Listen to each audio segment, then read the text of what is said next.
সকালে আমরা খবর পেয়েছি যে এই মৌচাকের একেবারে মোড়েই এই ফরচুন মার্কেট অনেক বড় একটা মার্কেট।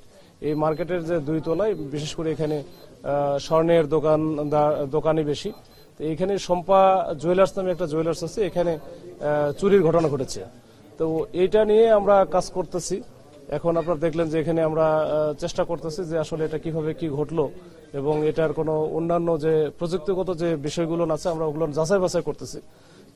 এখানে আমরা সিসি ক্যামেরাগুলো দেখার চেষ্টা করতেছি, বেশ কিছু পেয়েছি, আরো দেখতে হবে।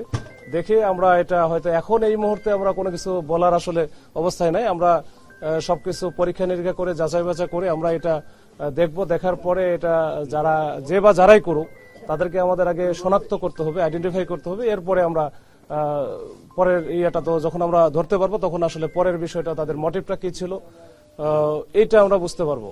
তো তার আগ পর্যন্ত আমাদের একটু ইনভেস্টিগেশনটা চলবে। ইনভেস্টিগেশন চলার সময়টা দেন, আমরা দেখি চেষ্টা ইনশাল্লাহ অবশ্যই আমাদের সর্বাত্মক চেষ্টা থাকবে। আমাদের পুলিশের পক্ষ থেকে আমরা একেবারে শতভাগ এখানে আমরা চেষ্টা করব যেন এটা ডিটেকশনটা হয় এবং যারা এর সাথে জড়িত বা কালপ্রিট যারা আছে তারা যেন আইনের আওতায় চলে আসে, এই ব্যবস্থা আমরা করবেন।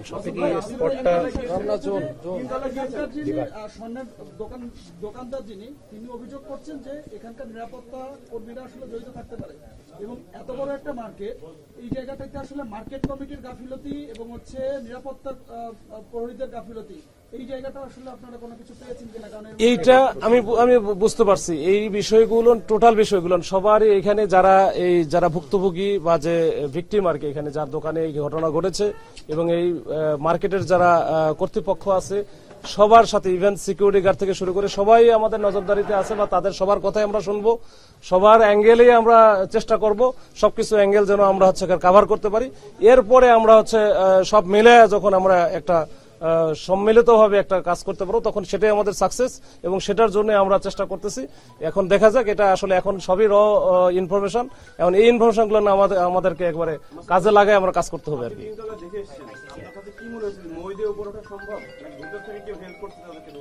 এটা আসলে এই মুহূর্তে আমি অনেক কিছুই সম্ভব না, অনেক কিছুই সম্ভব, এগুলো না আসলে প্রাথমিকভাবে বলাটার দরকার নাই। আমরা দেখি, আমরা এটা আসলে আরেকটু ভিতরে ঢুকলে আমরা বুঝতে পারবো। তো ঠিক আছে, কত ভরি স্বর্ণ বা কি অনুযায়ী মানে কত কি ক্ষতি হয়েছে? আমি ওনাদের যে প্রাথমিকভাবে আমি শুনছি যে 400 ভরির মতো। তো এটা আমরা জানি না ওইখানে কত কি ছিল, এটা আসলে যখন ডিটেকশনটা হবে তখন এর পাওয়া যায়। তখন এর আগেও আমরা এরকম অনেক দেখেছি যে অনেক বেশি বলে, তারপরে হয়তো ফাইনালি যখন আমরা ডিটেক্ট করার পরে তখন এটা হবেই, এটা স্বাভাবিক। এটা আপনার আমার সবার ক্ষেত্রে আমরা একটু বলতেই পারি। এটা নিয়ে আমরা কোনো মাথা ঘামাচ্ছি না, এটা নিয়ে আমার টেনশনও নাই। আমার দরকার হচ্ছে এটা